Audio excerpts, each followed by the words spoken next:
प्रभु श्री अरविंद पाद पद्म कोटि कोटि प्रणाम। श्री अरविंद शक्तिमय पाठचक्र उपस्थित समस्त भाई को मोर प्रणाम। श्री अरविंद शक्तिमय पाठचक्र एक भक्तिमय भक्तिर अर्घ्य निवेदन करने आज आम सही पुष्पा अनुरोध कर एक भक्तिर अर्घ्य माँ को पाद पद्म निवेदन करते।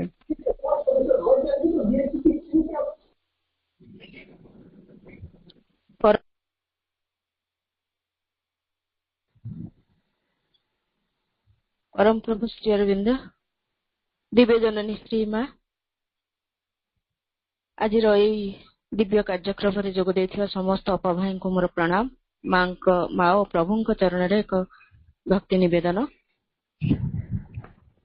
अनंत प्रेमर पाराबार तुमे मो हृदय बेला भूमि।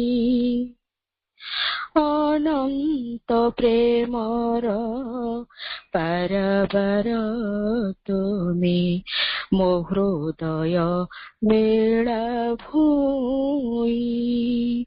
विपुल तरंग बार तब विपुल तरंग बार तब जय मोती छुई छुई।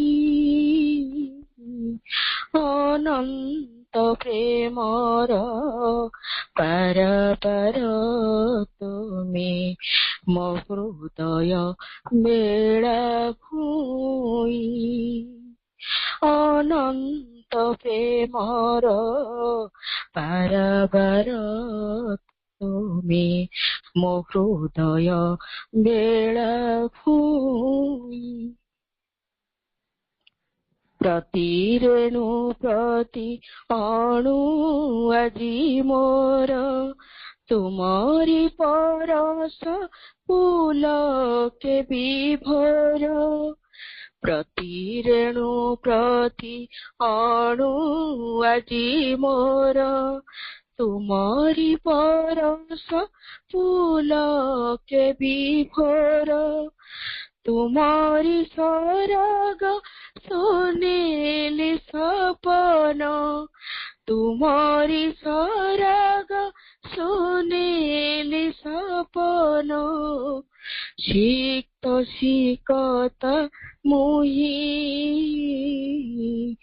अनंत प्रेमर पाराबार तुमे मो हृदय बेला भूमि।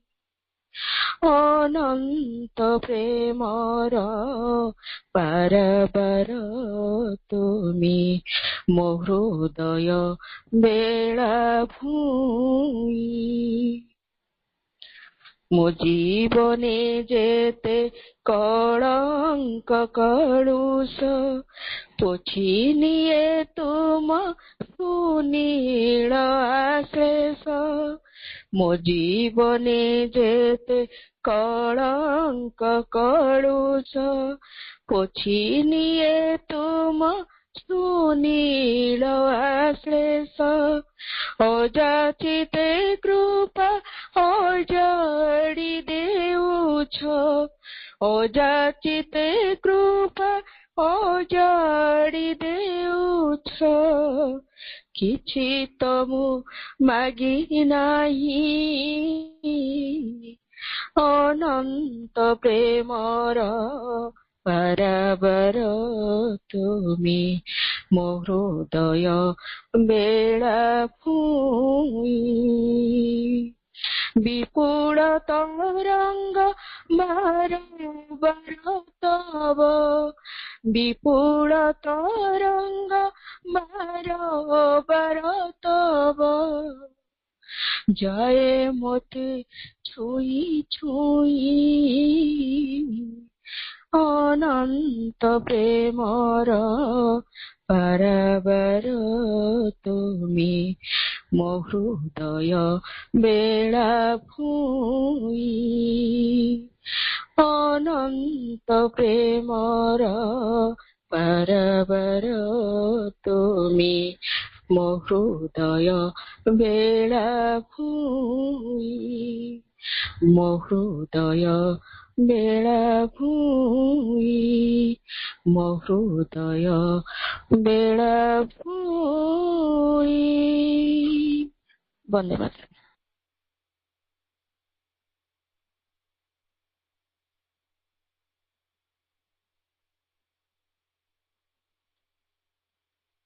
କରୁଣାମୟ ମା ପରମ ପ୍ରଭୁ ଶ୍ରୀ ଅରବିନ୍ଦଙ୍କ ପାଦ ପଦ୍ମରେ କୋଟି କୋଟି ପ୍ରଣାମ, କୃତଜ୍ଞତା।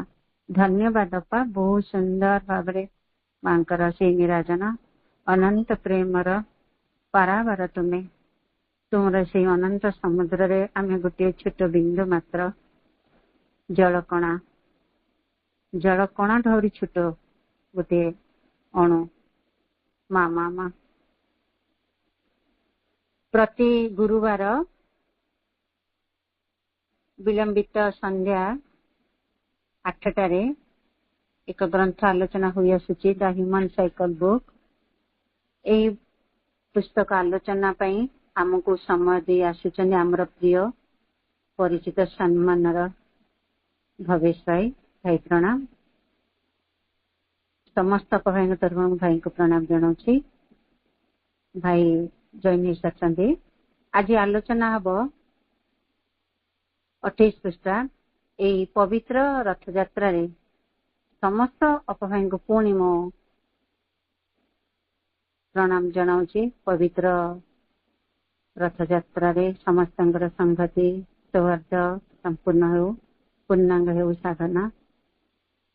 ଅନବରତ ସେଇ ଅଗ୍ରଗତିରେ ସମସ୍ତଙ୍କର ପ୍ରୟାସ ଲାଗି ରହୁ। ଦ ହ୍ୟୁମାନ ସାଇକଲ ବୁକ୍ ଯାହା ପ୍ରଭୁ ଲେଖିଥିଲେ 1914 ସାଲରେ, ଦୀର୍ଘ 110 ବର୍ଷ 112 ବର୍ଷ 2026 ସାଲ। ବର୍ତ୍ତମାନ ବି ସେହି ଭବିଷ୍ୟତ ପାଇଁ ଏବଂ ଅତୀତକୁ ଧରି ପ୍ରଭୁଙ୍କର ଯୋଉ ସମାଜର ଗତି ଏବଂ ବ୍ୟକ୍ତିର ତାର ନିଜର ଆତ୍ମ ପରିଚୟ ପାଇବ ଏବଂ ନିଜକୁ ଖୋଜିବ, ତାହା ପାଇଁ ସେ ଅନବରତ ଲାଗି ରହିଥାଏ। କିନ୍ତୁ ସେଇ କନଭେନ୍ସନାଲ ଏଜ୍ ପରେ ବ୍ୟକ୍ତିବାଦ ଯୁଗ ଆସିଲା ପରେ ସେ ତାକୁ ଖୋଜିଛି ଏବଂ ତାହାକୁ ନେଇ ପୁଣି ନିଜେ ସେ ତାର ଅନୁମାନ କରିପାରୁନି ସେ କେତିକିରେ ଅଛି। ତାହା ପୁଣି ଅନ୍ୟ ଦେଶରୁ କିପରି ଆମର ଭାରତକୁ ତାହା ଆସିଛି ତା ଉପରେ ଆଲୋଚନା ଅଛି। 28 ପୃଷ୍ଠା ସେକେଣ୍ଡ ପ୍ୟାରାଗ୍ରାଫ। ମୁଁ ଟିକେ ଗୋଟେ ଲାଇନ ପଢିଦିଏ, ତାପରେ ଭାଇଙ୍କ ଆଲୋଚନା ରହିବ। In Europe and in modern time, this has taken the form of the clear and potent physical science. It is proceeded by the discovery of the laws of physical universe and the economic and sociological conditions of human life are determined by the physical being of man, his environment, his evolutionary history, his physical and vital, his individual and collective need. बहुत सुंदर भाव आगक अच्छी। केवल मु गोटे उत्तर अध्ययन करे तो करदेली। भाई को आम अनुरोध करिया, भाई यार विस्तृत आलोचना रखिए। भाई तो जॉइन होसले। भाई प्रणाम। समस्त भाई तरफ भाई पुणी प्रणाम जनाऊँ। भाई आलोचना रखु।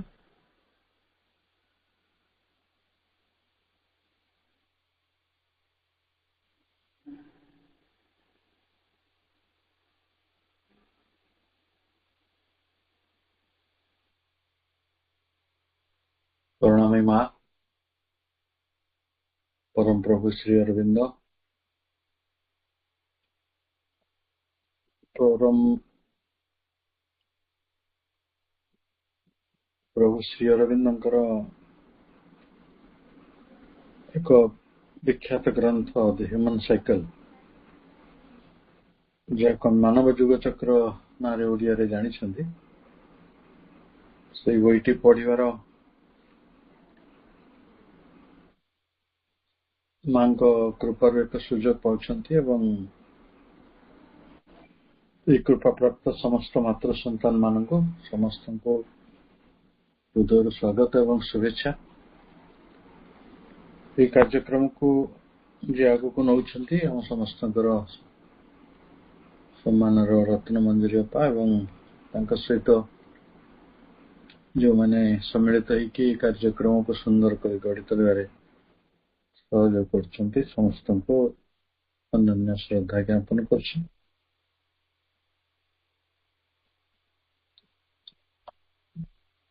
आमे जो विषयटी पढ़ुछन्ति विषयटी हला आश्रयधर्मी जोटा आम सब्जेक्टिव एज बोली कहूँ सब्जेक्टिव एज रो the coming of the subjective age आश्रयधर्मी जुगटी किपरि आसीछि। प्रथमे इठी कहा जाउछि इन यूरोप रे एंड इन मॉडर्न टाइम्स आधुनिक जुग रे समय कह दिया गला जहाँ आम काल कहूँ और स्थान कह दिया गला काल पात्र स्थान काल पात्र कहते स्थान टी है यूरोप कालटी है modern times. This has taken the form of a clear and potent physical science. ये जो जगतर आमे विधि विधान सब खोजुछंती ए विधान गुड़ी को खोजिया भितरे मनुष्य द क्लियर अति स्पष्ट और पोटेंट पोटेंट कहले संभावनामय स्पष्ट और संभावनामय फिजिकल साइंस भौतिक विज्ञान रूप में पहुंची जाए। भाई बहन मैंने आमे साइंस स्टूडेंट आम भितर अनेक अच्छा आमे मेट्रिक रे मध्य समस्ते फिजिकल साइंस पढ़ी आमे साइंस को से शुणी केते बाटर भाग होइछि भौतिक विज्ञान फिजिकल साइंस पुणी रही रसायन विज्ञान केमिस्ट्री जीव विज्ञान बायोलॉजी व लाइफ साइंस सेमती विज्ञान को आमे बहु बाटरे क्लासिफिकेशन करछन्ती केबे बॉटनी हिची केबे जूलॉजी हिची केबे जियोलॉजी हिची केबे एंथ्रोपोलॉजी हिची एमती गणित भी हिची तणु विज्ञान रो केते केते दिगंत अछि। गोटे दिगंत हला भौतिक विज्ञान। ये जो भौतिक विज्ञान रे कौन पढ़ा जाए फिजिकल रे मास मान विषय पढ़ा जाए मास गोटे तार फिजिकल अच्छी जार रूप अच्छी जो गोटे भूत भूत माने वस्तु ठीक आउ ता संगरे शक्ति ये शक्ति आउ भूत सकल से भूतर पुणी आसुची पंच महाभूत ओडिया कले कथाटी तो सहजरे बुझा पड़ुनी आम इंग्राजी रे कहे फिजिकल साइंस फिजिक्स विशेषतः आपण जीवन को आसी बड़ स्पष्ट भाव क्लियर आउ पोटेंट संभावनामय जो रूप नहीं जाइए यूरोप रे आधुनिक समय रे फिजिक्स रे जन्म होइछि। It is proceeded by the discovery of the laws of the physical universe. भौतिक विश्वर कारण एटा को फिजिकल यूनिवर्स कहीं कहा जाउछि सरल भाव रे एई समग्र विश्व रे एनर्जी गुडी को रहिछि एवं एई विश्व रे रहिछि मास तारा गोटे मास सूर्य भी गोटे मास ग्रह नक्षत्र माने गोटे मास ग्रह नक्षत्र भितर जो छोट छोट वस्तु मान अच्छा से भी गोटे मास वस्तु एवं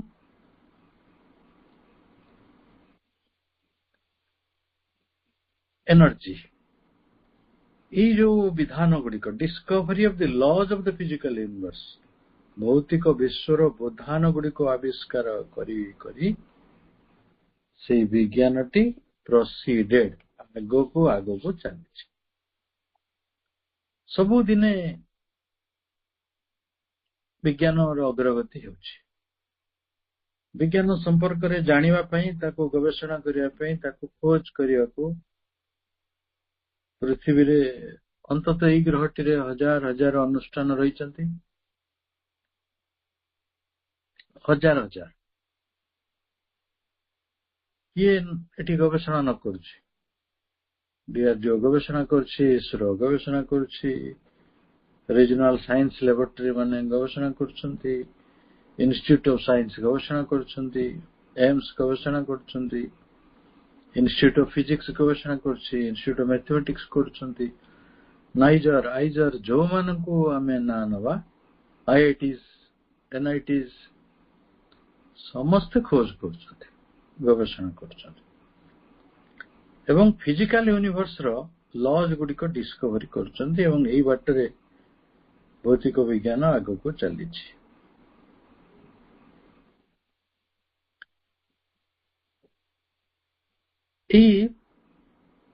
ଏହା ଦ୍ୱାରା ଲାଭ କଣ ହେଇଛି?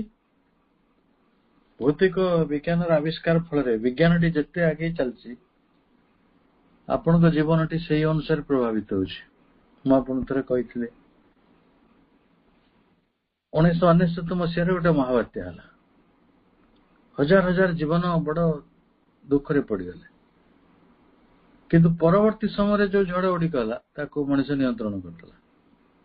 ଯଦିଓ ତାର ରୂପଟା ସେଭଳି ଭୟଙ୍କର ନଥିଲା, ଆଗୁଆ ସୂଚନା ମିଳିଲେ ଅନେକ ଜିନିଷକୁ ସେଭ୍ କରାଯାଇ ପାରୁଛି। ଭୂମିକମ୍ପ ସେମିତି, ଯଦି ଆଗୁଆ ସୂଚନା ମିଳିଲା ତାହେଲେ ବଡ ବଡ ଘରେ ଯୋଉମାନେ ରହୁଛନ୍ତି,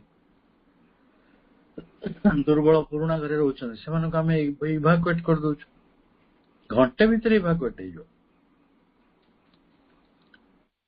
ପୂର୍ଣ୍ଣ ନହେଲେ ବି ମ୍ୟାକ୍ସିମମଟା ତ ହେଇଯିବ। ବଡ ବାତ୍ୟା ଆସୁଛି, ବଡ ବର୍ଷା ଆସୁଛି, ଆଗେ ବନ୍ୟା ହଉଥିଲା, ବନ୍ୟା ନିୟନ୍ତ୍ରଣ ହେଇଛି ନା ନାହିଁ? କାହା ଦ୍ୱାରା? ବନ୍ଧ ବାଡ ନିର୍ମାଣ ଦ୍ୱାରା ଟେକ୍ନୋଲୋଜି କାମରେ ଆସିଛି। ବିଜ୍ଞାନ ଆସିଛି ମାନେ ଟେକ୍ନୋଲୋଜି କାମରେ ଆସିବ।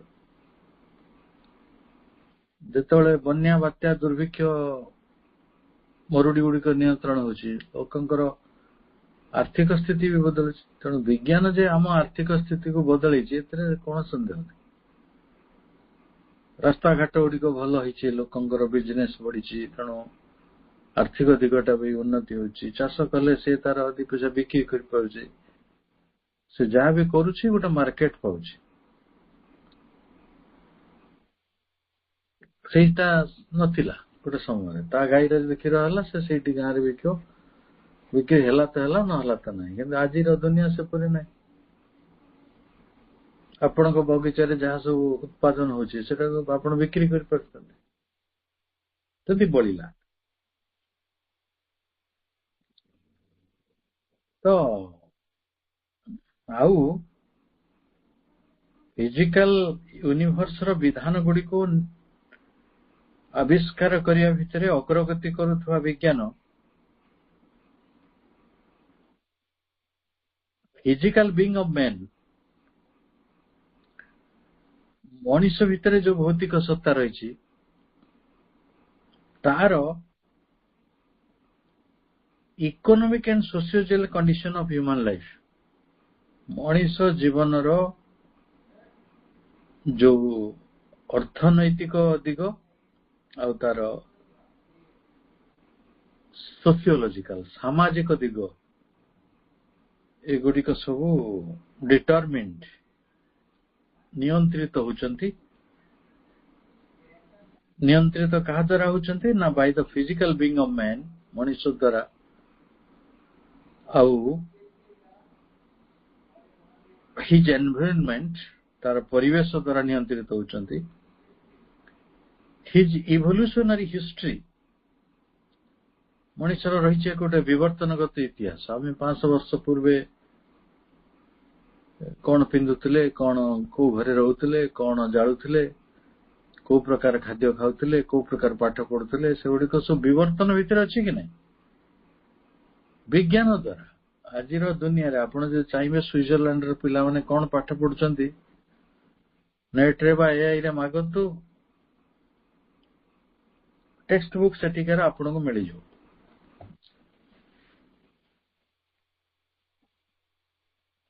ଆମର କହିବାର କଥା ଯେ ଏଇ ଯେ ଇନଫର୍ମେସନ ସାଇନ୍ସ ର ଏତେ ଡେଭଲପମେଣ୍ଟ ହେଲା,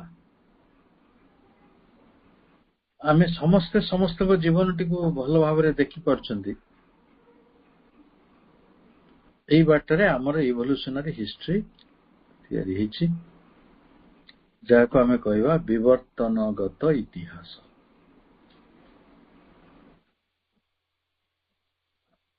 ଏବଂ ଆଉ ବିଜ୍ଞାନ କଣ କରୁଛି? ହିଜ୍ ଫିଜିକାଲ ଆଣ୍ଡ ଭାଇଟାଲ, ଆମର ଗୋଟେ ଭୌତିକ ଶାରୀରିକ ଜୀବନ ଅଛି। ଶାରୀରିକ ଜୀବନରେ ଆମ ଖାଦ୍ୟ, ଆମ ବିଶ୍ରାମ, ଆମେ 50 ବର୍ଷ ତଳେ ଓଡିଶାରେ ଅଧିକାଂଶ ଲୋକଙ୍କର ଖଟ ନଥିଲା, କିଏ କନ୍ଥା ପାରିକି ଶୋଉଥିଲେ। କିନ୍ତୁ ଆଜି ତାରିଖରେ ଆପଣ ବଢିଆ ବଢିଆ ଖଟରେ ଖୁବ ସୁନ୍ଦର ମ୍ୟାଟ୍ରେସ୍ ପକେଇକି ଶୋଉଛନ୍ତି। ବିଜ୍ଞାନର ଦାନ। ଆଗ କାଳରେ ମୁଁ ଆପଣଙ୍କୁ କହେ, ଲୋକେ ଜନ୍ମ ବେଳେ ଶାମୁକାରେ ସବୁ ନାଭି କଟା ହୁଏ। ଗାଁରେ ନର୍ସ ନଥିଲେ, ଦାଇ ମାନେ ଆସିକି ଜନ୍ମ ପ୍ରକ୍ରିୟାରେ ସହଯୋଗ କରୁଥିଲେ। ତେଣୁ ଜନ୍ମ ବି କଷ୍ଟକର ଥିଲା, ସ୍ୱାସ୍ଥ୍ୟ ବି କଷ୍ଟକର ଥିଲା। ଆଉ ସ୍ୱାସ୍ଥ୍ୟ ଉପରେ ଚିକିତ୍ସା ଗୋଟେ, ଆପଣ ଛୋଟ ଦିନ ଦେଖିଥିବେ BCG ଇଞ୍ଜେକ୍ସନ କେମିତି ଦିଆଯାଉଥିଲା। ଗୋଟେ ସିରିଞ୍ଜରେ 400 ପିଲାଙ୍କୁ ପୋଡାଯିବ। ସବୁ ଗୁଡିକ ବଦଳୁଛି। ଆମର ଫିଜିକାଲ ଲାଇଫ ବଦଳୁଛି, ଭାଇଟାଲ ଲାଇଫ ବଦଳୁଛି, ପ୍ରାଣୀଙ୍କ ଜୀବନ। ଆଗେ କଣ ଗୋଟେ ବି ଇଚ୍ଛା ହେଲା, ସେଟା ତାଲିମ କରିବାକୁ ବର୍ଷ ବର୍ଷ ଲାଗିଯାଉଥିଲା। ଏବେ କିଛି ନାହିଁ, ଆପଣ ଯୋଉଟା ଇଚ୍ଛା ହଉଛି ଆପଣ ଅନଲାଇନରେ ବୁକିଂ କରନ୍ତୁ, ଉଡି ଯାଆନ୍ତୁ ସିଙ୍ଗାପୁର, ଉଡି ଯାଆନ୍ତୁ ଦୁବାଇ, କୋଉଟା ଅଭାବ ଅଛି? ଆଉ ଆପଣଙ୍କର ଭାଇଟାଲ ଲାଇଫ ବଦଳିଛି। His individual and collective need. ଗୋଟେ ବ୍ୟକ୍ତି ଭାବରେ ଆମର କିଛି ବ୍ୟକ୍ତିଗତ ଆବଶ୍ୟକତା ରହିଛି, କିଛି ସାମାଜିକ ଆବଶ୍ୟକତା ରହିଛି, ସାମୂହିକ ଆବଶ୍ୟକତା ନିଡ୍ ଗୁଡିକ। ତ ସେଇଭଳି ଭାବରେ ସାମୂହିକ ଆବଶ୍ୟକତାରେ କଣ ରହିଛି? ସ୍କୁଲ, ରାସ୍ତା, ଭଲ ସ୍ୱାସ୍ଥ୍ୟ, ଆପଣ ଗୋଟେ ରିକ୍ରିଏସନାଲ ମାର୍କେଟ। ଆପଣ ଘରେ ତ ମାର୍କେଟ ବସେଇ ପାରିବେନି, ସେଟା ଯାହା ହବ ସାମୂହିକ। ସାମୂହିକ ଜୀବନ ବଦଳୁଛି। ଘରେ, ଗାଁରେ ବଜାର ହେଇଗଲାଣି, ସବୁ ମିଳୁଛି। ଆସ୍କା ଫୁଟି ବି ମିଳିଯାଉଛି। ଭଲ ବି କିଛି ହେଇଛି, ଖରାପ ବି କିଛି ହେଇଛି। ଆଉ କିଛି ଲୋକଙ୍କ ହିସାବରେ ବଡ ଖରାପ ହୋଇଛି। ତେଣୁ ଆମେ ଛୋଟ ଦିନ ଗୋଟେ ଶବ୍ଦ ଶୁଣୁଥିଲେ ଆମ ପଟେ, ଆପଣଙ୍କ ଶୁଣିଛନ୍ତି କି ନାହିଁ? ଜଣେ ବେଶୀ ବଜାରରେ ବୁଲନ୍ତି, ତାଙ୍କୁ ଲୋକେ ବଜାରୀ କହନ୍ତି, ଗାଳି କରନ୍ତି। ବଜାରୀଟା ଛତରାଟା। ତେଣୁ ଆଜିର ଦୁନିଆରେ ବେଶୀ ଲୋକ ବଜାରୀ ବୁଲୁଛନ୍ତି, ବେଶୀ ବଜାରରେ। ମ୍ୟାକ୍ସିମମ୍ ଟୁ ମ୍ୟାକ୍ସିମମ୍ ଲୋକ ବଜାରରେ ଥାନ୍ତି ବର୍ତ୍ତମାନ ସମୟରେ। ତେଣୁ ଆମର ଯେ ସୋସିଓଲୋଜିକାଲ ଜୀବନ ବଦଳୁଛି, ଆମର ଯେ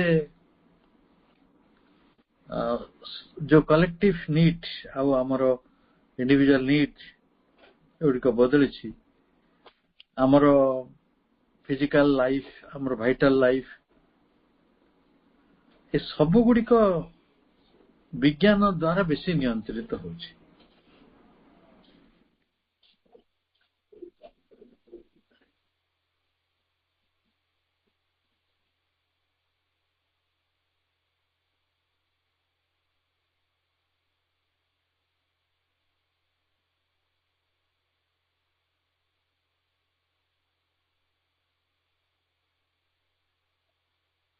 ताले but after a time it must become apparent that the knowledge of the physical world is not of the whole of the knowledge. हला विज्ञान अग्रगति करुछि आपण लाइफ रे कंफर्ट बढ़ुछि दिने बलद गाड़ी चढ़ुवा मनुष्य आज हे तो भल कार चढ़ुछि कार चढ़ुवा मनुष्य उड़ाजाहाज रे उड़ी जाउछि बढ़िया हिछि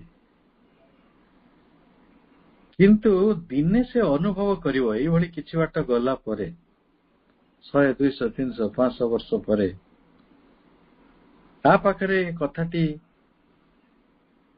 एपारेंट स्पष्ट ही पड़िवो The knowledge of the physical world is not the whole of the knowledge. आपण भौतिक विश्व संपर्क रे जो ज्ञानटी पाइछंती सेही ज्ञानटी कोन कोन जानिबे जे सेटा समग्र ज्ञान नय काहे कि सपरि कहला ना आमे जो भौतिक विज्ञान पढुचंती सेटा ओनली फॉर फिजिकल फिजिक्स आउरी ब्रांचेस ऑफ साइंस अछि ता संगरे रही छे हम प्राण ठीक अछि आपण प्राणी विज्ञान पढले प्राण विषय जानियो तो what about your psychic soul आत्मा पढ़िया पय हेले अध्यात्म विज्ञान पढ़िया पड़ियो बा जाको हमें स्पिरिचुअल साइंस बोले कहउछन एवं विज्ञान राज्यटी एते विशाल न्यूटन को भली जने असामान्य व्यक्तित्व जहाँ को फादर ऑफ फिजिक्स कहा जाए से कहले जदि ज्ञान राज्यटा समुद्र हुए मु गोटे पेबल पाइछि गोटे उपल खंड मात्र पाइछि ताले भावंतु ज्ञान राज्यटा केते बड़ आम भितर हुए तो किए थे जे मास्टर डिग्री करते मास्टर माने कौन प्रभु आपण फिजिक्स रो प्रभु गणित रो प्रभु प्रभु जे माने चाकर हवार योग्यता भी अछि कि ना जे मास्टर डिग्री करिछन मैथमेटिक्स रे से मैथमेटिक्स एड़े बड़ जे आपने मास्टर करी होबनी से कहीं से सब बढ़ी जाउछि आपण निजे चिंता करंतु आम देश आम पृथ्वी रे जेति की विश्वविद्यालय अछंती जेति की महाविद्यालय अछंती हायर मैथमेटिक्स रे जो सब इंस्टीट्यूट अछि सेठी जदी 10 जण लेखाय गवेषणा करथुवे गणित ऊपर वर्तमान काम होतो 2 लाख लोक ता पर रिसर्च करथुवे 2 लाख रो बेसी हेबे आ 2 लाख लोक जदि 2000 वर्ष हला गणित पढुचंती मु 2000 वर्ष नउची आफ्टर अने जेटा को 20 हमें कहूचे A D after death after Jesus Christ ताले आपण ए 200 वर्ष भितरे 2 लाख लोक निरंतर काम कले केते विराट गणित विज्ञान टा हबो गणित विज्ञान अब आपण पढिले केते वर्ष पढले 5-10 वर्ष पढिले कि 15 वर्ष पढले कि 20 वर्ष पढले हेल मास्टर उपाधि गुडी को बदलिया कथा केमते रही जायछि के से विषय चिंता करना bachelor in science master in science प्रकृति साइंस रो मास्टर बहुत कष्ट आपण गोटे ब्रांच ऑफ रे मास्टर ही पाना आउ तो समग्र विज्ञान रहिला तेणु दिने अनुभव करिवे जे विश्व संपर्क रे आमे जो ज्ञानटी को हासिल करूछंती से ज्ञानटी समग्र ज्ञान नुही एगुड़ी को सब एप्रिहेंसिव नॉलेज अल्प अल्प ज्ञान जो ज्ञान जो परावार ज्ञान जो समुद्र ଯାହାକୁ କମ୍ପ୍ରେହେନ୍ସିଭ ନଲେଜ ବୋଲି ପ୍ରଭୁ କହୁଛନ୍ତି, ସେଟା କେବଳ ଗୋଟେ ନଷ୍ଟିକ କନସିୟସନେସ ରେ ସୁପର ମାଇଣ୍ଡ ରେ ମିଳିପାରିବ। ଏବେ ଯୋଉ ଜ୍ଞାନ ଗୁଡିକ ମିଳିବ ସେଗୁଡିକ ସବୁ ଖଣ୍ଡିତ ଜ୍ଞାନ, ଆଂଶିକ ଜ୍ଞାନ, ବିଭକ୍ତ ଜ୍ଞାନ। এটা হোল নলেজ নয়। It must appear that man is a mental as well as a physical and vital being. ମଣିଷ କି ସତ୍ତା? ମଣିଷ କଣ କେବଳ ମାନସ ସତ୍ତା? ମଣିଷ ମଧ୍ୟ ଗୋଟେ ଭାଇଟାଲ ବିଙ୍ଗ, ପ୍ରାଣିକ ସତ୍ତା। ମଣିଷ ମଧ୍ୟ ଗୋଟେ ଫିଜିକାଲ ବିଙ୍ଗ, ଭୌତିକ ସତ୍ତା। ତ ଭୌତିକ ସତ୍ତା ଭାବରେ ଆପଣ କିଛି ଜ୍ଞାନ ହାସଲ କଲେ, ସେ ପୁଣି କିଛି।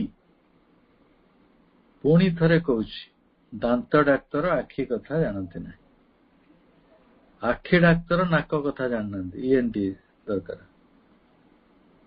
ନାକ ଡାକ୍ତର ସ୍କିନ୍ କଥା ଜାଣିନାହାନ୍ତି। ଏଇ ଯୋଉ ଦାନ୍ତ, ଆଖି, କାନ, ନାକ, ପେଟ, ମୂତ୍ର ବିଶେଷଜ୍ଞ ଅଛନ୍ତି, ୟୁରୋଲୋଜିଷ୍ଟ, ହୃଦୟ ବିଶେଷଜ୍ଞ ଅଛନ୍ତି, ହାର୍ଟ କିଡନୀ ସ୍ପେଶାଲିଷ୍ଟ ଅଛନ୍ତି। ସେ ସ୍ପେଶାଲିଷ୍ଟ ପୁଣି ସ୍ପେଶାଲିଷ୍ଟ, ପେଡିଆଟ୍ରିକ କେତେ, ଆଖି ବିଭାଗ କେତେ, ଆଖିର ବୋଧେ 10ଟା ଖଣ୍ଡେ ବିଭାଗ ଅଛି। ମଣିଷର ଏଇ ଯୋଉ ଜ୍ଞାନ ଫିଜିକାଲ ବିଙ୍ଗ ଭାବରେ ଆମର ଜ୍ଞାନଟି 5-6% ଭିତରେ ସୀମିତ।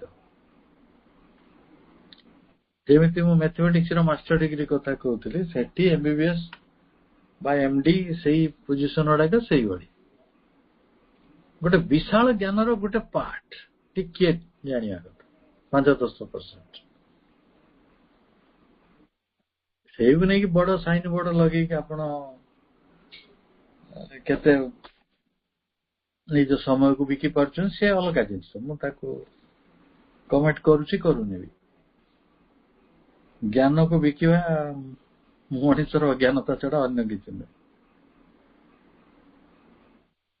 ତାହେଲେ ସେ ଯେତିକି ଜ୍ଞାନ ପାଇଛି ସେତିକିରୁ ସେ ବୁଝିବ ଯେ ସେ କେବଳ ଗୋଟେ ଫିଜିକାଲ ବିଙ୍ଗ ନୁହେଁ।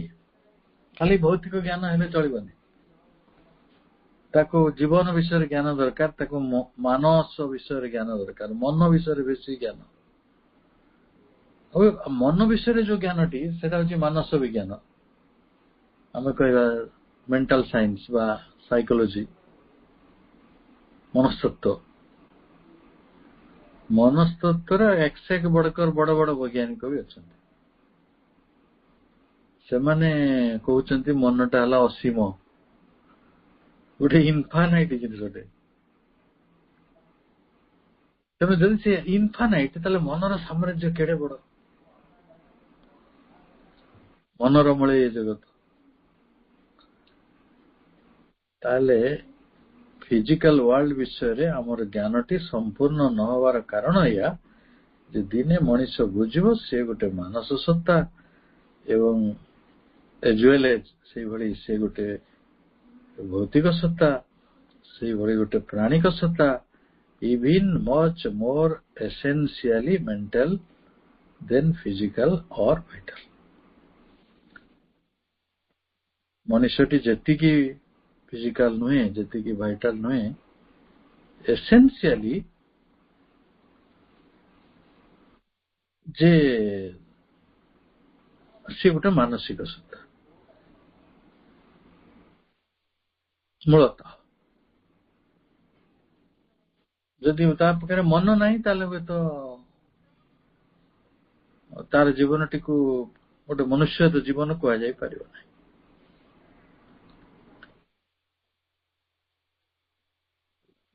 ଆଚ୍ଛା, ବର୍ତ୍ତମାନ ଏଇ ଯୋଉ 3ଟି ସତ୍ତା ରହିଲେ, ପ୍ରଭୁ ଏପର୍ଯ୍ୟନ୍ତ ଆମକୁ ସାଇକିକ ବିଙ୍ଗ କଥା କହୁନାହାନ୍ତି, ଆତ୍ମା କଥା କହୁନାହାନ୍ତି। 3ଟା କଥାରେ ଅଛନ୍ତି, physical being, mental being, vital being. ଆପଣଙ୍କର ଜ୍ଞାନ ଗୁଡିକ କୋଉଥିରେ ଅଛି? କୋଉ ବିଷୟରେ ଜ୍ଞାନ ଅଛି? ପ୍ରାଣ ବିଷୟରେ, ମନ ବିଷୟରେ ତ ଆଦୌ ଜ୍ଞାନ ନାହିଁ। ଆଦୌ ମାନେ ଆଦୌ ଖାଲି ଏତିକି ବୁଝେ ମଣିଷଟି ମନଟା ଖରାପ ହେଲା, ମନଟା ଭଲ ହେଇଗଲା। ଆପଣ ଏତିକି କହିବେ ମୋ ମନଟା ଭଲ ନାହିଁ, ଜାଣିଲୁ ରେ ଭାଇ ମୋ ମନଟା ଟିକେ ଖରାପ ଅଛି, ଆଜି ମୋ ମନଟା ଟିକେ ଭଲ ଲାଗୁଛି। ଆମେ ଏତିକି ଛଡା ମନ ବିଷୟରେ ଆଉ କିଛି ଜାଣନ୍ତିନି। ଆଚ୍ଛା, ମନ କେତେବେଳେ ଖରାପ ହୁଏ? ଆପଣଙ୍କ ଦାନ୍ତ ବିନ୍ଧୁଛି, ଦାନ୍ତ ବିନ୍ଧୁଛି ମାନେ ଆପଣଙ୍କ ମନଟା ଭଲ ହବ କି ଖରାପ ହେଇଯିବ? ଖରାପ ହେଇଯିବ। ମାନେ ଇଏ ଯୋଉ ତିନୋଟି ସତ୍ତା ଏମାନେ ଇଣ୍ଟର ରିଲେଟେଡ। ଜଣେ ଖରାପ ହେଲେ ଆର ଜଣକ ପ୍ରଭାବିତ ହବ। ମନ ଭଲ ନାହିଁ ତ ଆପଣଙ୍କୁ ଖାଦ୍ୟ ବି ଭଲ ଲାଗିବନି, ଆପଣଙ୍କୁ ଭାଇଟାଲଟା ବି ଆଫେକ୍ଟେଡ ହେଲା। ଆଚ୍ଛା, ଯଦି ପ୍ରାଣ ଆପଣଙ୍କୁ ଆତୁର କରୁଛି, ଭୋକ ଶୋଷରେ ଅଛନ୍ତି, ଅନେକ ବାସନା ଭିତରେ ଅଛନ୍ତି, ମନ ବି ଭଲ ହବନି, ଛଟପଟ।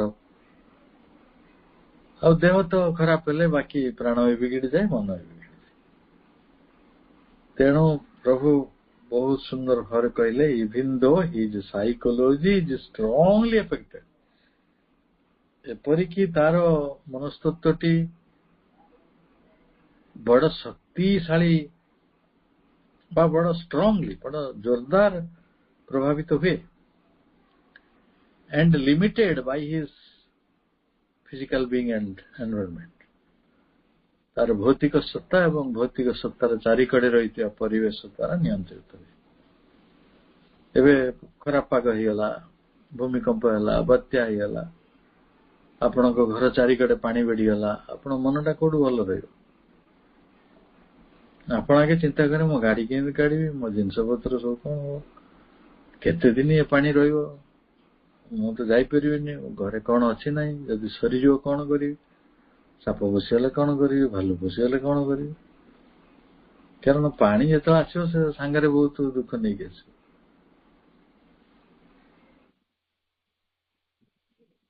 ତାପରେ ମଣିଷ ଧୀରେ ଧୀରେ ବୁଝିବ,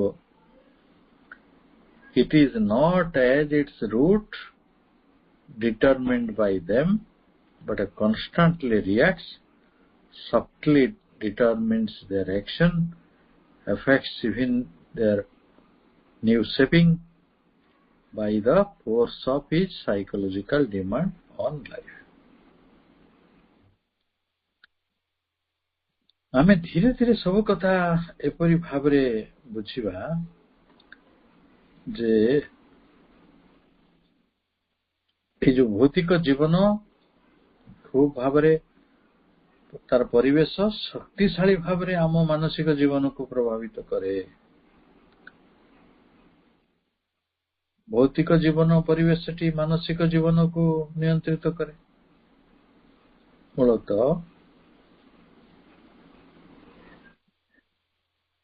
ମୂଳତଃ କଣ ହୁଏ ଯେ ବରଂ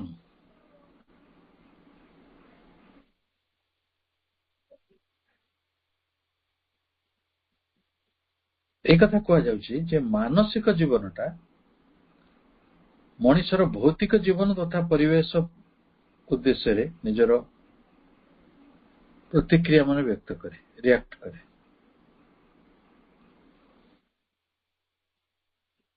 ଦେଖନ୍ତୁ, ମଣିଷର ଗୋଟେ ମେଣ୍ଟାଲ ଲାଇଫ ଅଛି। ମେଣ୍ଟାଲ ଲାଇଫ ଥିବାରୁ ସେ କଣ କରୁଛି, ଆଜିର ପାଗଟା ଭଲ ନାହିଁ, ମୋ ଦେହଟି ଆଜି ଭଲ ଅଛି ବା ଭଲ ନାହିଁ, ତେଣୁ ଭୌତିକ ଜୀବନ ଉପରେ, ପରିବେଶ ଉପରେ ସିଏ ତାର ପ୍ରତିକ୍ରିୟା ଗୁଡିକ ଦିଏ। ପ୍ରଭୁ କହୁଛନ୍ତି ଯେ reacts subtly determines their action, ସୂକ୍ଷ୍ମ ଭାବରେ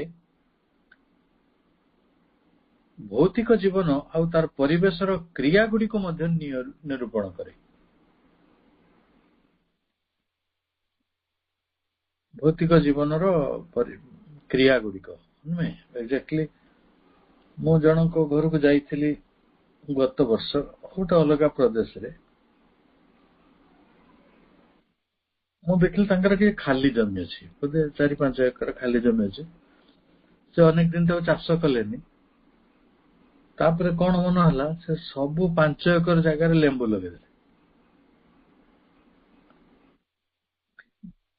ଆଉ ଲେମ୍ବୁ ତ ମୁଁ ଜାଣିନି ଆପଣଙ୍କ ଆଡେ ରେଟ୍ କେତେ। ଏବେ ତ ବଡ ଲେମ୍ବୁ ହେଲେ 10 ଟଙ୍କା, 10 rupees। ସେମାନେ ଯେହେତୁ ଚାଷୀ, ସେ ତ 10 ଟଙ୍କା ବିକିବେନି, ସେ 2 ଟଙ୍କାରେ ବିକନ୍ତୁ। ଆଉ ଗୋଟେ ଗଛରୁ ଯଦି କମ ସେ କମ 500 ଲେମ୍ବୁ ଫଳିବ, ତାହେଲେ you can count the amount. 5 acre ଜମିରୁ ଖାଲି ଲେମ୍ବୁ ଚାଷରୁ ସେ କେତେ ଟଙ୍କା ପାଉଥିବେ। ଆଉ ସେଇଠି ଲୋକ ଅଛନ୍ତି, ସେ ଜମି ସବୁ ପଡିଆ ପଡିଛି, ତାଙ୍କର ଏଠି ନମଣା ଦେଉଛନ୍ତି, ବଣ ବୁଦାରେ ଭରିଗଲାଣି। ତେଣୁ ଆମ ଭୌତିକ ଜୀବନଟି ଯେଭଳି ମାନସିକ ଜୀବନକୁ ପ୍ରଭାବିତ କରେ, ମାନସିକ ଜୀବନ ମଧ୍ୟ ଭୌତିକ ଜୀବନ ପରିବେଶକୁ ପ୍ରଭାବିତ କରେ।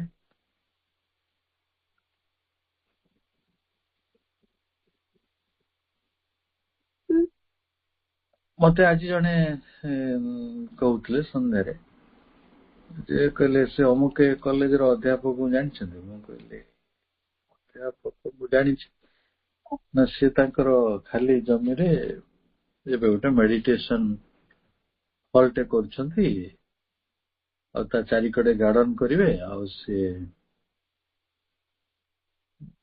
ସେ ଗାର୍ଡନ ରେ ଗୋଟେ ସାଇଲେନ୍ସ ରହିବ, ଆଉ ସେଠି ଲୋକମାନେ ସବୁ ମେଡିଟେସନ କରି ଆସିବେ।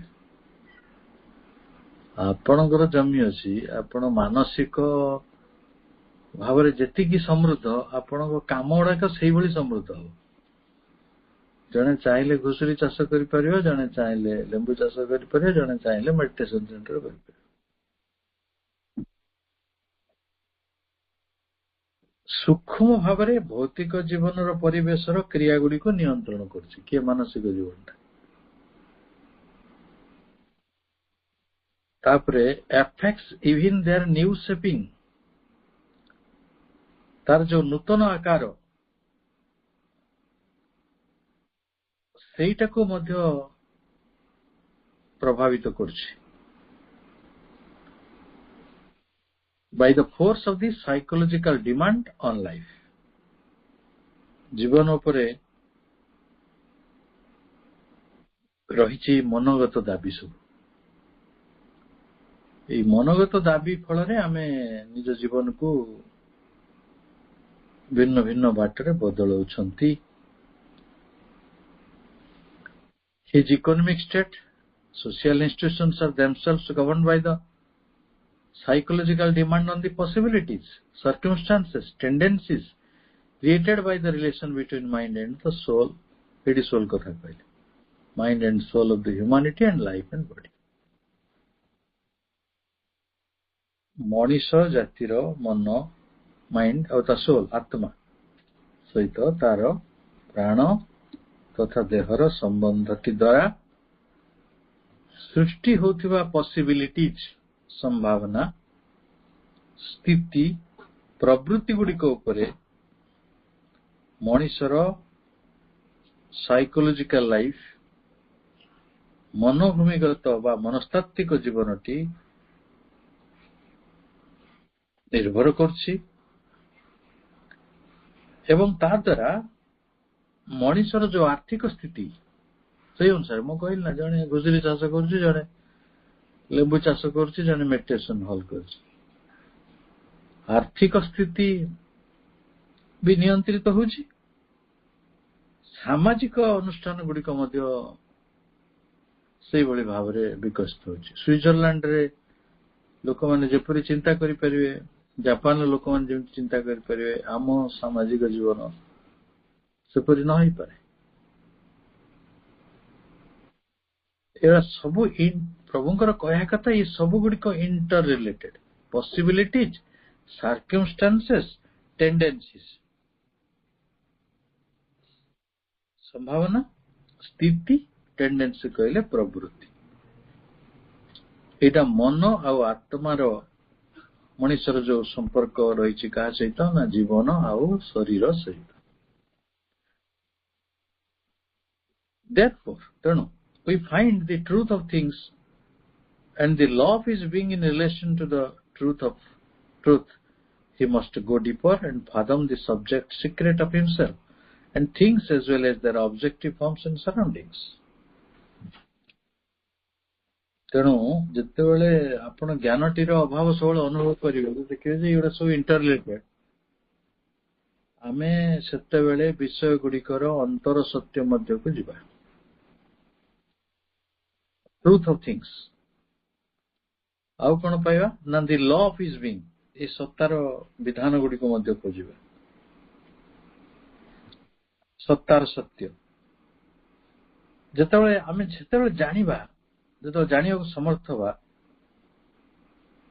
मनुष्य को कोठी जीवा को पड़िबो to the truth he must go deeper गभीर रु गभीरतर अवस्था को जीवा को पड़िबो and fathom the subjective secret ये जो आशयगत रहस्य रही सब्जेक्टिव जोटा ऑब्जेक्टिव नुहे कोटा ऑब्जेक्टिव आपण वस्तु विषय ज्ञान फिजिकल साइंस सब्जेक्टिव नॉलेज आशयगत सेटा हला आत्मा मन प्राण सही रहस्य सही गुड़िकर वस्तु स्थिति भितर आपण प्रवेश करिवे फादम दी सब्जेक्टिव सीक्रेट ऑफ हिमसेल्फ निज विषय रे एवं थिंग्स वस्तु गुड़ी को विषय रे as well as their objective forms and the surroundings से गुड़िकर वस्तु स्थितिगत रूप आउ सेमानकर परिवेश गुड़िकर सत्य रहस्य को उद्घाटन करिवे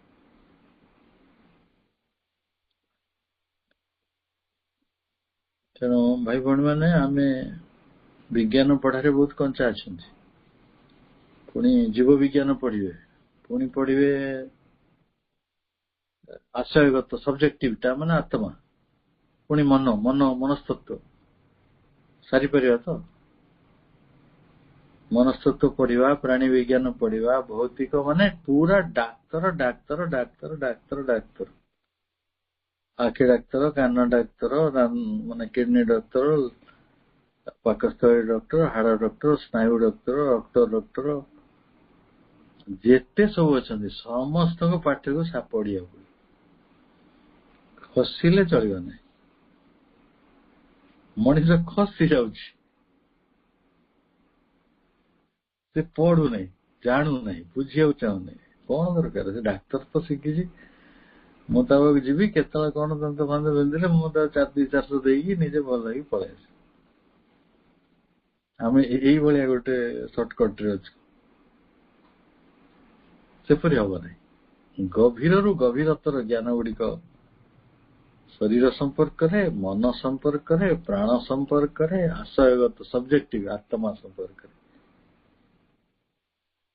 रे भाव रे आशय धर्मी जुगर आगमन होता विज्ञान जितेबले डेफिशिएंट है विज्ञान जिते सब ज्ञान को बुझे पार्ला नहीं से आम भौतिक विज्ञान बदल अध्यात्म विज्ञान आश्रय ना तेबे जाकि गोटे परिपूर्ण विज्ञान धारणा आम भर